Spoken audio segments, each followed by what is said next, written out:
그래서 제가 쭉 그 재해석을 했죠. 재해석을 했고 이제 저번부터는 케미 커리큘럼에 약간 예전에도 선생님도 말씀하셨지만 원래 선생님이 두 가지를 고민했다고 했어요. 투자를 할까, 역사를 그 유튜브로 찍을까. 그 두 가지를 고민하다가 투자를 하신 거거든요. 원래는. 근데 예전에도 아마 그런 말씀 하셨었어. 아마 물어보는 때. 근데 이제 그럼에도 불구하고 이제 역사를 다루는 부분이 조금 우리가 이제 같이 모여서 하는 게 좀 더 뭐랄까 직접적으로 다갈 수 있고 하는 거라서 저번에 주에는 이제 중국 역사를 쭉 훑어봤거든요. 선생님 어떻게 역사에 대해서 좀 몰라. 다 아시면서 모르신다고 하시는 거예요? 아니. 잘 그래도 학교 다닐 때 조금 공부하고 어떻게 하겠어.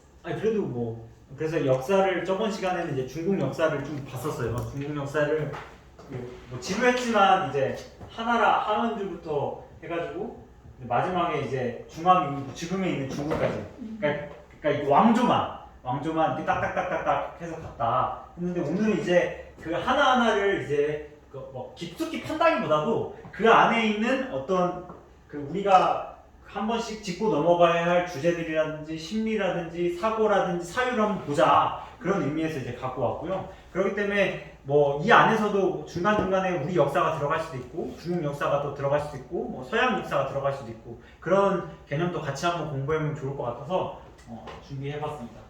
뭐 준비라고 해봤자 뭐 저도 뭐 저의 전공이 아니에요. 제 전공도 아니고 제 전공은 뭐 다른 거기 때문에 아예 이쪽 분야와는 완전 다르죠. 다른 분야긴 한데 우리가 알면 좋을 것 같아서 처음에는 중국 역사 물론 제가 말하는 중국은 우리나라를 통틀어서 말하는 거예요. 왜냐면 중국이라는 나라 자체가 우리나라와 떨어져서 지낼 수가 없어요. 그러니까 그거의 대표적인 예가 고구려와 수나라의 전쟁이에요. 이게 왜 중국 역사와 우리나라를 낄 수가 없는 거냐?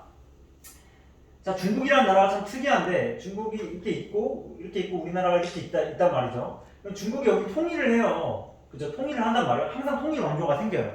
통일 왕조가 생기면 그 중에 하나 하는 게 뭐냐면 만리장성을 어느 정도 이제 축조한단 말이에요. 그러면 상식적으로 얘기를 하면 여기도 쌓아야 되지 않아요? 여기도. 한반도도 자기네들이 오랑캐라고 생각을 하면 한반도에도 뭔가 이렇게 쌓아서 자기만의 이렇게 성벽을 만들어야 되잖아. 그렇잖아. 근데 참 신기한 게 한나라도 그랬고 뭐 나중에도 당나라도 그렇고 뭐 수당나라도 그렇고 항상 우리나라와 개입을 한다는 거예요. 최근에도 개입을 했죠. 100년 전에도 우리나라에 개입을 했어요. 어떤 전쟁에 개입했죠?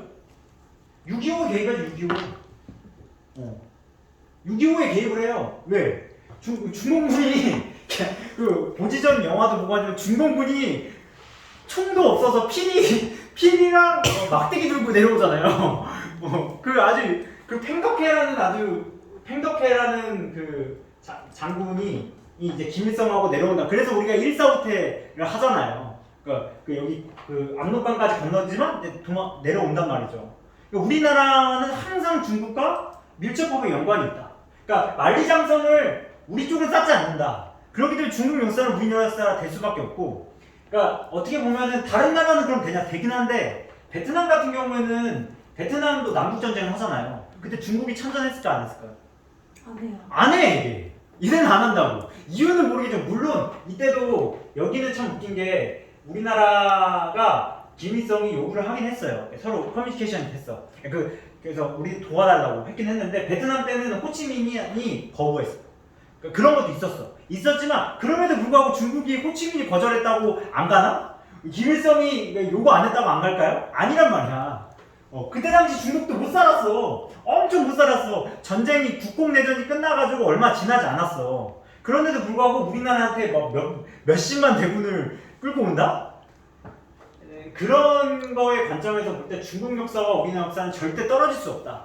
그리고 그전에도 말했지만 우리가 일본 식민지가 됐기 때문에 일본을 경계하지만 중국이 우리나라의 식민지 만든 게 더 커요. 한나라에서 고조선 멸망하고 한사군 만들어서 한 100년 이상 통치하고 그러다 당나라가 우리나라 와가지고 고구려 백제 신라 해서 나당 전쟁해서 제가 말했죠. 안동도구, 계림도덕부, 운징도덕부를 만들어가지고 관리를 한단 말이에요. 그것만 보더라도 중국 역사는 항상 우리나라를 가지고 식민 역사화했고 전쟁화했고 그렇기 때문에 지금도 우리는 그 역사 선상에 있기 때문에 그렇기 때문에 제가 말하는 중국은 우리와는 떨어질 수 없는 존재다라고 생각을 해서 말을 하는 거예요.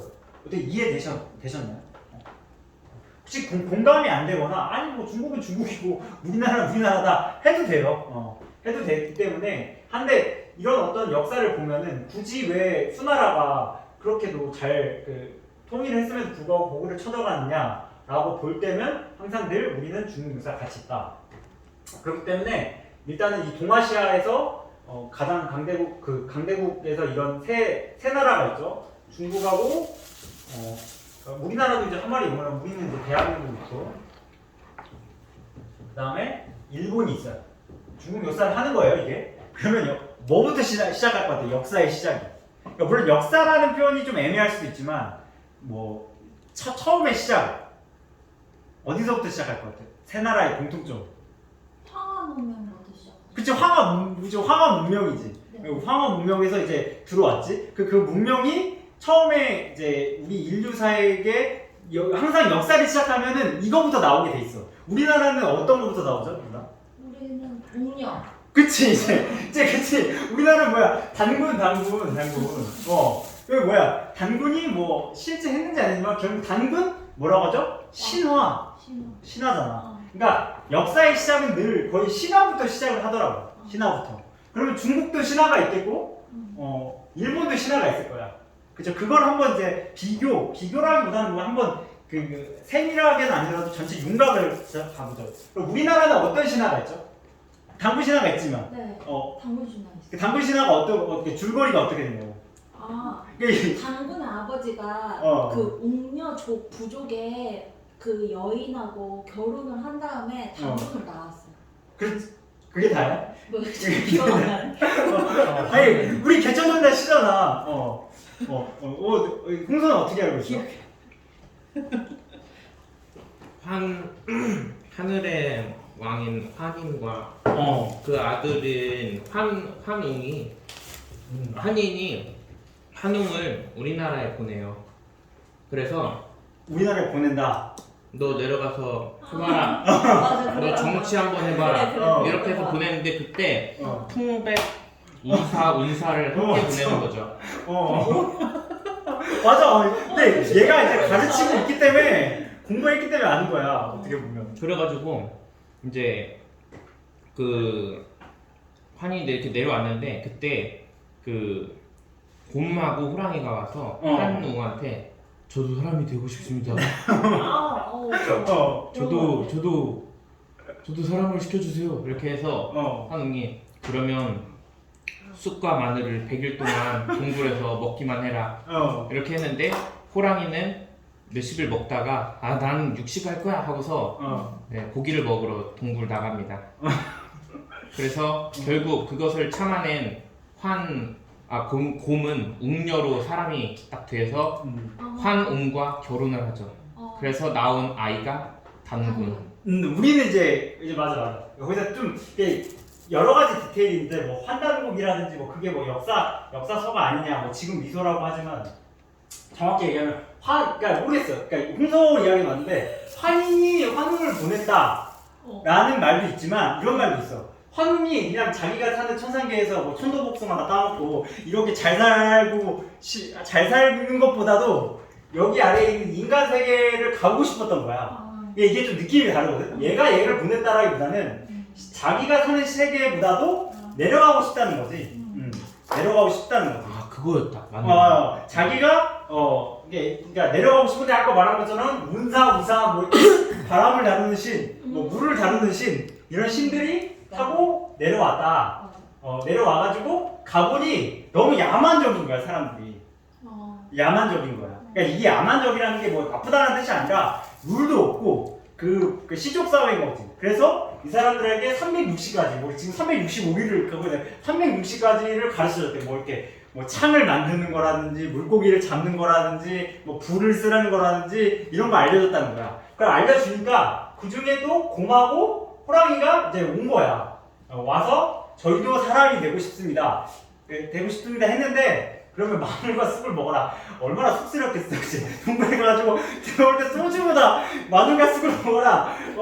했는데 이 실체는 모르겠어요. 실체는 아까 홍서가 뭐라냐, 얘가 5일만 안 돼서 호랑이가 나가고 곰은 또 20일밖에 안 먹었대. 안 먹었는데 환웅이 야 20일이면 충분해.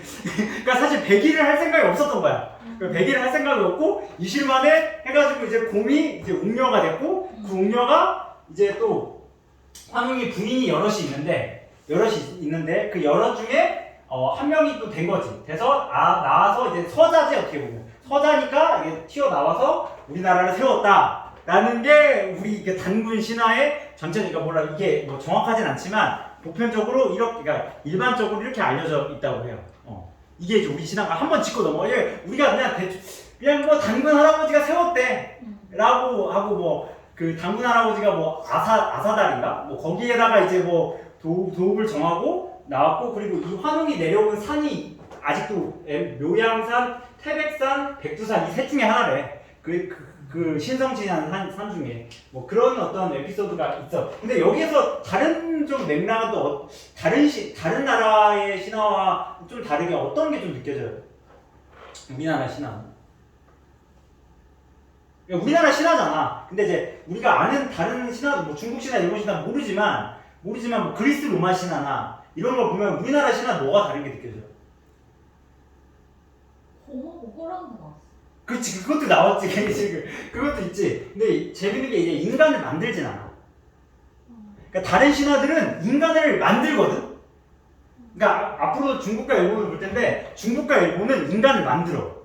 근데 우리는 이 특징이 인간이 있어, 원래. 있는 상태에서 내려와서 그거를 뭐해? 교화시키지. 그렇기 때문에 상당히 우리는 교육이 중요한 민족일 수도 있는 거야. 다 중요하지만 그게 바탕이 되는 신화 자체에서도 그 어떤 교화시킨다는 그런 맥락이 있어.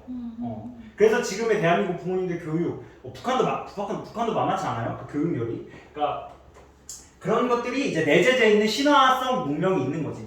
그러니까 그런 게 좀 느껴지는 어떤 신화적인 게 있고, 그다음에 이제 이렇게 정확하게는 다른 것도 이런 신화가 있어요. 그러니까 왜냐면 알고 가면 우리 이런 신화가 있고, 그럼 중국은 어떤 신화가 있어? 일본부터. 일본은 무슨 신화가 있냐면 일본은 좀 다른 맥락인데 일본은 신이 딱 나와 처음부터. 아니 우리도 신이지만 신이 딱 나오는데 신이 또 여러 신을 낳아. 우리는 바로 환웅이 끝이잖아. 여러 신을 낳고 그 신 중에 7번째 신인가가 일본 섬을 낳아.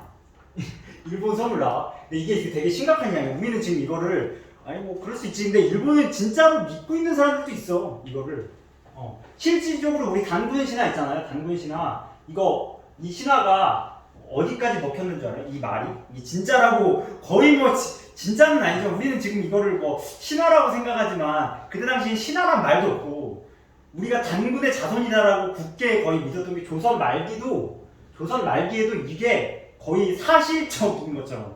그 역사서 중에 고려 말기에 쓴 책이 하나가 있어요. 제왕색인가? 그런 책을 역사학자들이 분석을 해보니까 단군 신화를 거의 사실적으로 생각을 했다는 거예요. 그렇다고 나와 있어요. 그러니까 일본 신화는 뭐냐면 이렇게 해서 이 신들이 계속 뭘 낳아. 나무를 낳고 우리는 뭐 나무가 있었잖아. 근데 나무를 낳고 뭐를 낳고 결국엔 마지막에 또 사람을 낳아. 사람을 낳아서 그 사람들이 잘 사게 하고 그 중에서 부족 국가가 있고 그 중에서 이제 첫째 왕이 이제 덴노라고 하는데 덴노가 이제 딱 등장하고 이게 신화가 종결이 돼요. 이게 이제 뭐 구체적으로 설명하면 깊어지니까 이 정도의 일본 신화가 있고, 근데 오늘은 이제 중국 역사니까 중국 신화를 이제 봐보면 중국 신화는 이제 반고라는 신이 있어요.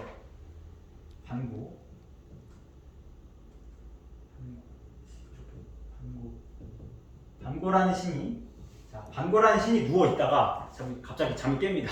잠이 깨요. 처음 들어봤죠? 혹시 아시는 분 있으세요? 없으시죠? 반고라는 신이 이렇게 누워 있다가 잠에 딱 깨. 딱 깨. 그러더니 그때 당시에는 우주가 어떻게 됐냐면 카오스라서 달걀처럼 둥시 이런 상태야. 이런 상태에서 반고가 도끼자루를 딱 들고 있잖아. 탁 쳐가지고 이게 탁 쳐서 무거운 건 깔아앉고 가벼운 건 위로 떠. 그러고서 그거를 이 반고라가 거의 뭐 그 짐을 지듯이 이렇게 그 위에를 하늘을 짓고 땅을 짓는 다음에 얘가 하루에 키가 모르겠어요. 이렇게 2m씩 자란대. 2m씩 자라서 이거를 둥둥둥둥둥 하고 이렇게 해서 이제 하늘과 땅을 만들었어. 만들고 나서 참 그리스 로마 신화와는 다르게 이 얘가 신인데 죽어서 뭐가 되냐면 얘의 입김은 이제 구름이 되고 눈은 오른쪽 눈은 태양이 되고 왼쪽 눈은 뭐 달이 되고 뭐 이 치아는 뭐 산이 되고 뭐 이래. 알지? 누나도 배웠잖아. 그리고 뭐 피는 강과 산이 된다로 해서 신화가 이제 전개가 돼요. 그리고 나서 이제 근데 여기서 좀 재밌는 게 뭐냐면 난 반자가 특징이라고 생각을 하는데 이게 배 선자거든요. 아시는 분들은. 그래서 재밌게 그냥 여담이 신화적인 요소가 서양하고 겹치는 요소를 발견한 게 뭐냐면 8명이야. 이게 배가 이것도 배자거든. 이것도 배고 이것도 배고 이것도 배야.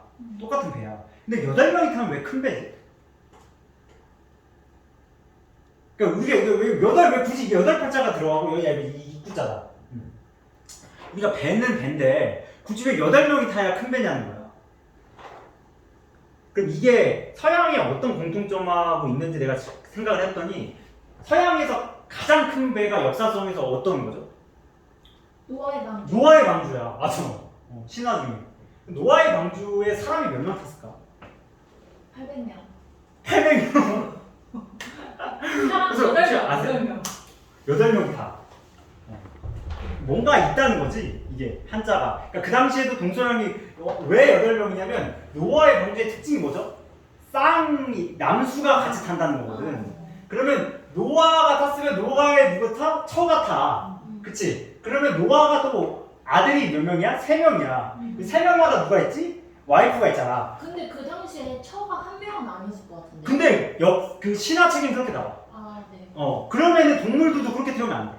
네, 맞아요. 1대1로 태우지 않고 뭐로 태워야 돼? 이게 동물도 여러잖아. 1대1이 아니잖아. 그런 개념으로 가면 그러니까 그러니까 이게 참 신기한 게 동서양이 이런 어떤 언어적인 맥락에서 이런 겹치는 그러니까 첫 시작이 굳이 왜 반고라고 했고 그 중에 이게 피혈자거든. 피 위에 세운 배라고 하면 그런 어떤 맥락이 있고 뭐 그리고 서양에는 양이 많이 나오잖아요.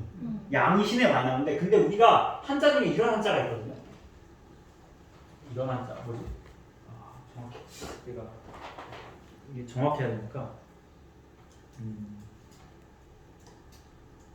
그렇지 조사 재미 있으세요? 재밌어. 아 그래요? 나 신경 쓸 거 없어. 이거 혹시나 뭐 너무 저 혼자 떠들면 안 되고 여러분들도 같이 이렇게 공감하고 가야 되는데 재밌어. 근데 뭐 내가 만화 밖에 안 해. 오늘 스리가 아주 그냥 적극적이지? 아니, 방송했어. 아니야 혹시 미리 공부 오늘 뭐 할 거니 물어본 거 아니야? 그게 오늘 아주 적극적이야. 훌륭하다 아주 그냥. 이게 중국 한자 중에 상서로울 상자거든요. 그러니까 뭔가 이게 신비스럽고 뭐 이런 단어를 나타내고 상서로울 뭐요? 상서로울 상. 그러니까 뭔가 이게 종교적인 맥락에서 쓰는 단어야. 근데 거기에도 양이 들어가. 참 신기한 거야. 그러니까 동양 물론 뭐 양이라는 동물 자체가 순종적이야. 근데 순종의 동물이 많잖아. 근데 굳이 양을 가지고 서양도 썼고 동서양도 같이 쓴다.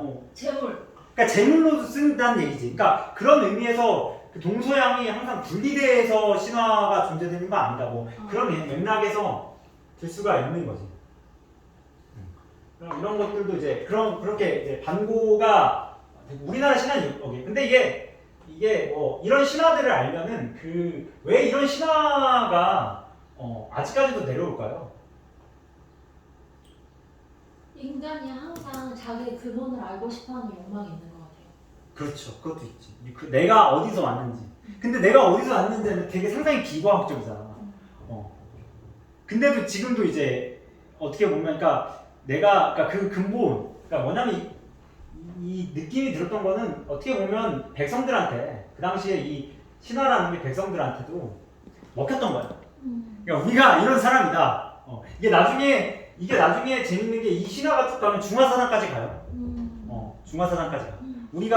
우린 지금 당군 신화를 우리가 지금 보기에는 아까 말 조선 말기 진짜 믿었던 것처럼 그게 실제로 해야 이게 어떻게 보면 대중을 규합하는 거기도 하는 것 같아요. 그런 힘이 있어요. 이야기로서. 그런 어떤 맥락이 들고 반고라는 신이 이제 그런 걸 다 만들었어요. 만들고 그 다음에 이제 다른 또 신이 또 내려와서 이제 얘는 근데 죽었어. 우리 환웅은 죽진 않잖아. 죽었고 얘는 또 자기 몸이 뭐가 되죠? 자연이 되잖아. 그쵸?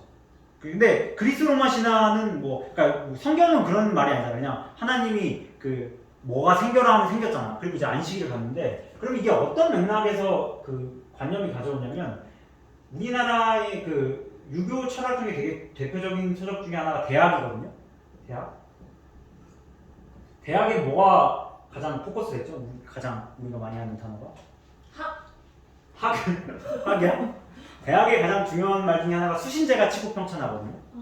그러면은 또 뭐겠어요? 이게 몸 자체, 그러니까 몸이 우리 몸의 근본이다라는 어떤 그 인류의 보편적인 메시지도 담고 있는 게 수신이라는 거지. 이런 것들 좀 신화 쪽에서, 그러니까 나의 몸이 세상의 전부고, 우리가 말하는 우리 고전에서 말하는 나의 아이덴티티가 너의 아이덴티티가 될 수 있고, 내가 세상의 비유가 될 수 있고, 이런 맥락에서 신화도 접하게 되고, 그러니까 이런 어떤 대학이라는 사상까지도 올 수 있겠다라는 또 들긴 해요. 이게 얘가 이제 죽으니까 신이 죽는다는 게 좀 웃기잖아. 죽고 나서 이제 여화라는 신이 또 나와가지고 다 잉태는 여성인가봐. 누군가를 낳는 그 신들의 역사를 보면 여화가 와가지고 이제 서양에는 이제 가이아라는 신이 있거든요. 얘가 또 가이아라는 신이 여자인데 얘가 이제 돼지와 이런 걸 만들어요. 얘는 여화라는 신이 이제 사람을 이렇게 또 이제 진흙에 빚어서 둥벙둥벙 만듭니다. 우리나라랑 다르죠. 얘는 이제 실제로 만들어요. 실제로 만들고 그리고 이제 쭉 나와요. 쭉 이제 이 신화가 진행이 되다가 이제 뭐가 나오냐면 이제 유명한 사망오제가 나와요. 사망오제 혹시 들어보셨나요? 사망오제? 이제 중국에서는 이제 한자가 사망 이거 오제는 정확하게 오는 당연히 이건데 오제가 되는데 여기에서 나오는 한자가 이제 황제예요. 황제.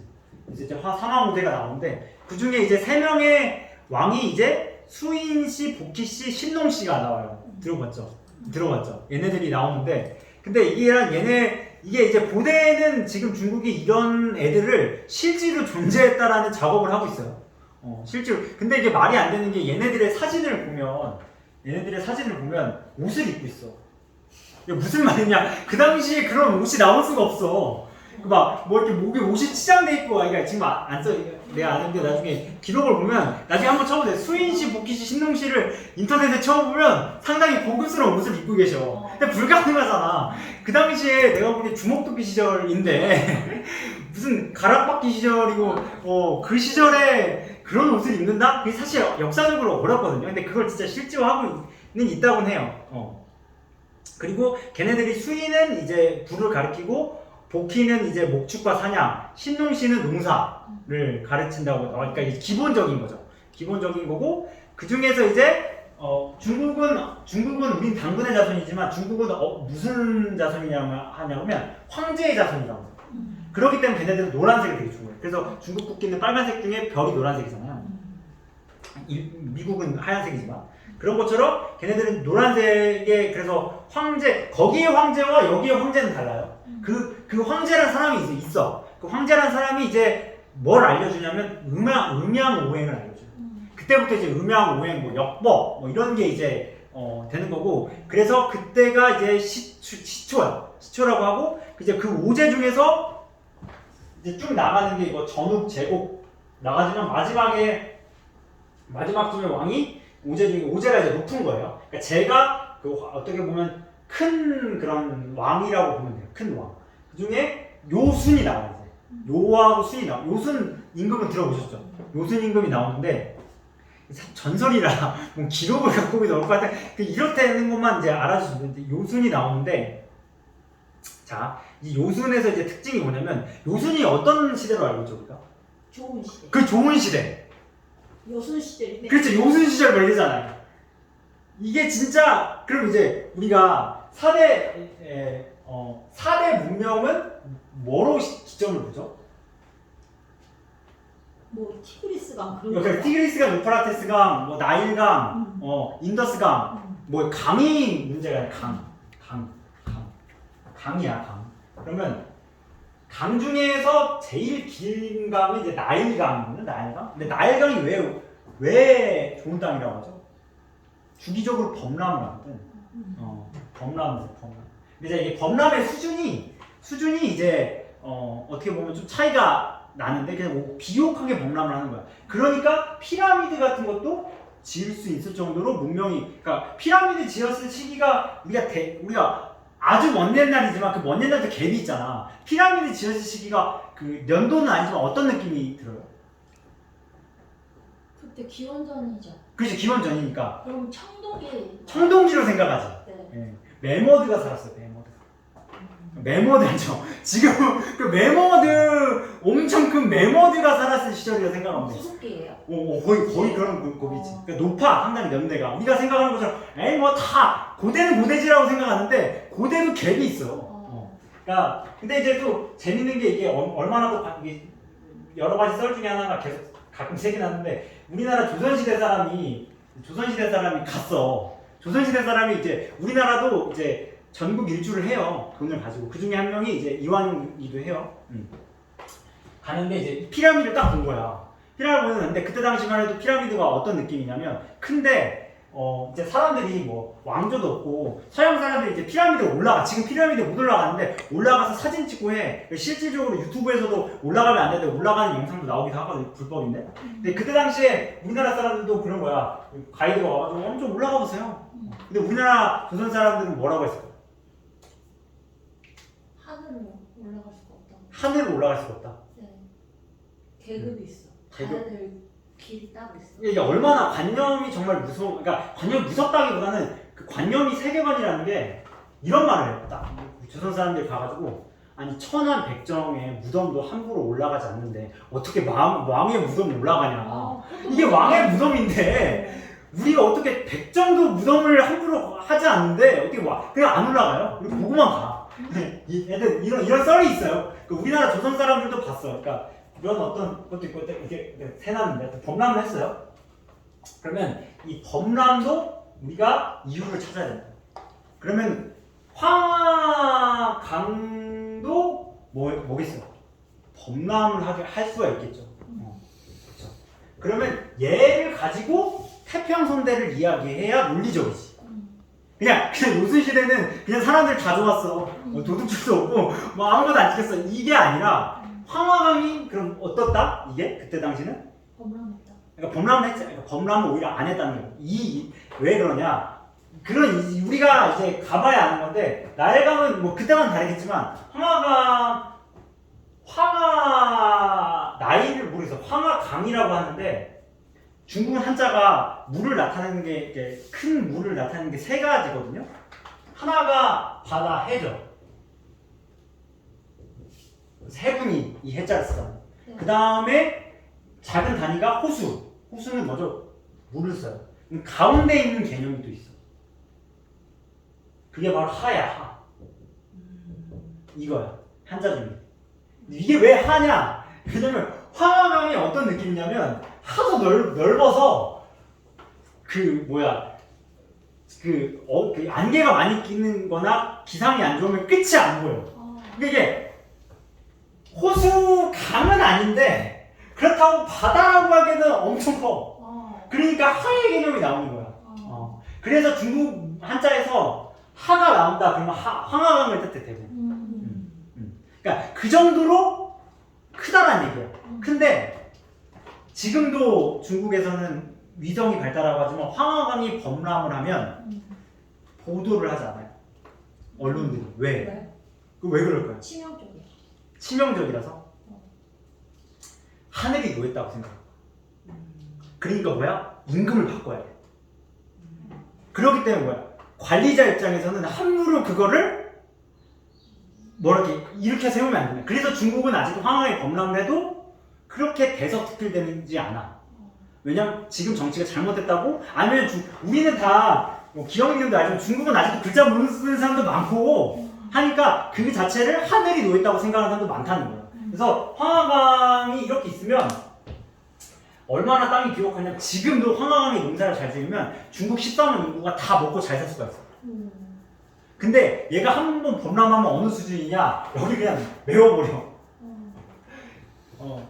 유명한 말 중에 있는데 가나는 가문무 나라님이 어떻게 해도 홍수는 못한다는 말이 있거든. 다 쓸려내는 거니까 이게 가문이 어떻게 좀 남는 게 있나 봐. 둘 다 더 최악이지만 이게 범람을 하니까 안 되는 거야. 그때 당시 그래서 그때 황하강의 범람은 우리가 상상 이상이라는 거지. 그러니까 요순 시대는 어떤 시대다? 황하강이 범람을 안 했을 시대다. 라고 역사학자들은 생각할 수 있다는 거죠. 우리는 이제 좋다가 아니라 그러니까 어떻게 생각하면 인간이라는 게 먹고 살아야 살아야 서로 예로 갖추고 한다라는 거지. 공부를 하지 않는 조건 안에서. 그래서 황하강의 왜냐면 이게 참 재밌는 게 27년 황하강의 범람 주기가 27년이래요. 근데 요순 시기랑 거의 겹쳐. 그 태평성대한 시기랑. 그러기 때문에 다음에 오는 왕이 누구죠? 요순우야 우. 왜 우냐면 황하강의 범람을 우라는 그 우가 비유자, 그러니까 우가 이제 여기 보면은 우가 있는데 한자 우가 있는데 이 우한테 이제 치수 사업을 넣었대. 범람을 했기 때문에 이제 요순 임금이 좋아서가 아니라 자기네들이 이제 범람을 하는 걸 컨트롤 못하는 거야. 그래서 우가 이제 나와서 치수 사업을 첫 번째로 하게 되는 거야. 근데 얘가 이제 치수 사업을 하는데 이게 되겠어요? 신하는 어떻게 풀이하냐면 되긴 됐는데 어떻게 풀이하냐면 이제 결국 물이니까 얘가 이제 용왕님한테 간대. 용왕님한테 가가지고 어떻게 하면 물을 막을 수 있는지 하니까 용왕님이 술이 취했는지 이제 뭐를 하나 빌려줘. 그게 뭐냐면 여의금 봉? 뭐 봉이 정확히 내가 한자를 모르고 여의금 봉을 주고 그 봉 갖고 막아. 여의주? 여의주는 아니야. 여의금 봉인데 그걸 막아. 그걸 막고 나중에 용왕님이 그걸 가져가. 그리고 그걸 나중에 훔쳐가는 사람이 누구냐면 선호공이야. 선호공이 무슨 만화 만화같죠. 이게 이렇대. 중국 신화가 이렇대요. 신화를 믿는 거지. 우리가 역사적 사실을 밝히는 건 아니잖아요. 그렇대.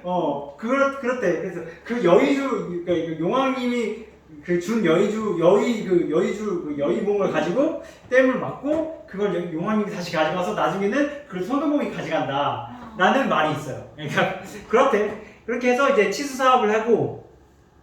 근데 한 번씩 네. 범람을 해서 네. 뒤집어져야지 더 잘 된다고 하잖아요. 네, 맞아요. 그것도 있죠.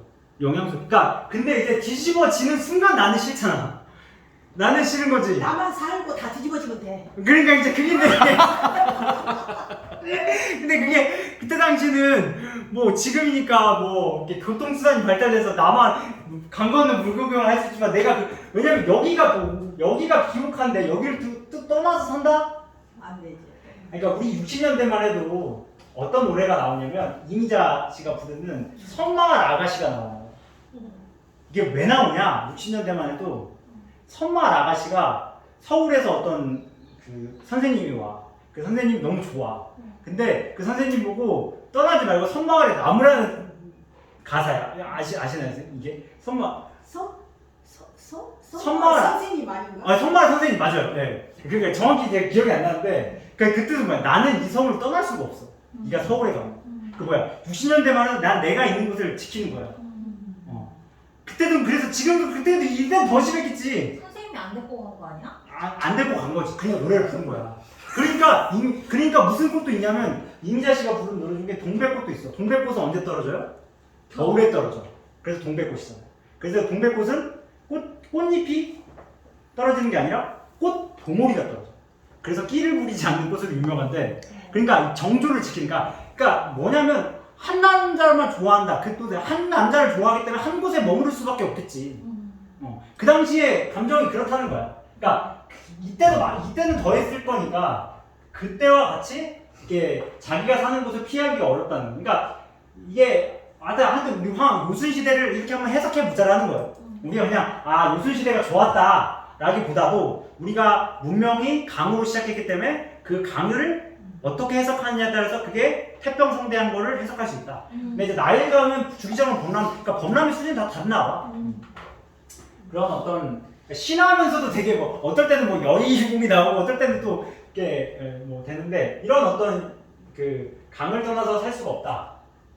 그래서 여기가 이제 그때부터 이제 중원 이제 우리가 삼국지나 보면 중원을 먹어야 된다, 중원을 잡아야 된다 그런 말이 나오는데 이게 여기 황하가 주면 이제 중원이 된 거예요. 왜? 곡창기이기 때문에 여기가 이제 쉽게 말하면 여기를 먹지 않고서는 삼국 통일이 어려운 거야. 그래서 나중에 가면은 처음에는 중국 이대로 이렇게 있으면 이렇게 통일이 많이 되거든요. 초창기에는 여기가 처음에 진이 이쪽에 진을 치고 있다가 하고 그 다음에 나중에도 한나라도 유방이 여기에서 치고 갔거든요. 근데 그 후로는 이게 없어 거의. 왜냐면 여기를 먹어야만 이게 되기 때문에 이게 어디서부터 되냐면 삼국시대부터 조조 때부터는 여기 먹는 사람이 패자가 되더라고요. 그러니까 왜냐 이때부터는 본격적인 어떤 시대다? 철기. 한나라 시대부터 본격적인 철기야. 그리고 우리 주몽이라는 옛날 드라마 보면 그 철 하나 얻기 위해서 하는 게 있어. 그게 막 10부작처럼 그 철기군을 상대하려고 여기 목을 공격해야 된다. 그때 당시 부여이잖아. 여기서 주몽이 이게 한나라하고 싸울 때 어떻게 하면 싸우면 우리 칼이 부러지는 그 장면이 나와. 드라마 중에. 그래서 그때부터 이제 한나라가 이제 철기가 발달하는데 그 후부터는 이제 안 되는 거예요. 철기 문명이 발달하니까 여기를 먹으면 여기에서 오는 뭐가 있어요. 수많은 물자들이 있잖아. 그러니까 이 물자가 받쳐주니까 인구가 늘어나면 전쟁이 유리하죠. 그러니까 여기를 딱 먹은 사람이 공격을 하지 않죠. 그게 대표적인 게 사마이예요. 사마이가 여기를 딱 먹고서 공격 안 해. 제갈공명이 오히려 공격을 해. 왜? 여기를 먹기 때문에 시간이 흐르면 사마이는 무조건 이겨. 근데 제갈공명은 지는 걸 아니까 제갈공명이 출사표를 쓰지. 왜? 항상 공격과 수비 중에 뭐가 유리하면 수비가 더 유리해.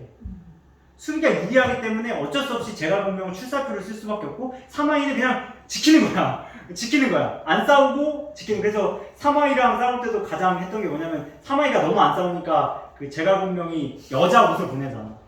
여자 비단을 보내요. 그러니까 사마이가 그거 옷을 입고 춤을 춰요. 그러니까 재밌어. 고전 이야기를 들으면. 그러니까 사마이는 막 병사들이 그러지 장군이니까 혈기가 왕성한. 지금 장군 이거 뭐하는 짓이냐고 이런 모욕을 당하면 공격을 해야지. 사마이 옷을 입잖아. 근데 아는 거지. 서로가 서로를 아는 거지. 그러니까 이런 어떤 그러니까 그만큼 황하가 그때부터는 이게 황하 문명을 떠나서는 중국 역사는 설명하기가 어렵다. 나와서 이제 그때부터 이제 쭉 나오게 됩니다. 됐고. 이제는 이제 실질적인 나라가 이제 황하가 이제 어느 정도 치수 사업이 되면서 이제 부족에서 시족에서 부족에서 이제 국가가 개념이 나오는데 그게 이제 나오는 게 이제 하나라가 나와요. 하나라가 나오는데 중국은 뭉쳤다 헤어졌다. 네.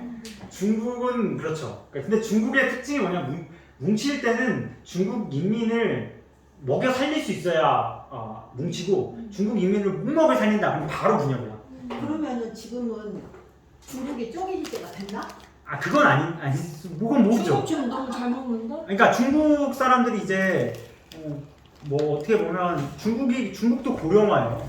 고려가. 네. 그 뜻은 뭐 먹고 살만한 고령화가 된다라는 건 어쩌면 그 여러 가지 의미가 있겠는데. 내가 먹고 살만한데 굳이 뭐 자식 낳고 이런 어려운 일을 하냐고 이런 생각을 할 수도 있는 거고. 그러니까 그 여러 가지 개념이 들어갈 텐데 중국도 결혼하겠다는 어떤 많은 그런 게 있어요. 이슈가 되는 게 있으니까 중국은 뭐 도시만 그러지 않을까? 네, 그러니까 뭐 극단적으로 가겠죠. 저도 그냥 뭐 중국 역사를 보면 이제 지금은 합쳐진 시기니까 중국이 합쳐진 시기에 막 발맞춰 우리나라가 어떻게 해야 되냐를 생각을 하지 중국은 뭐 조금 논외로 그냥 역사는 공부는 하는 거죠. 제가 이제 하고 좀 쉬었다가 여기까지 너무 만화 이야기만 해가지고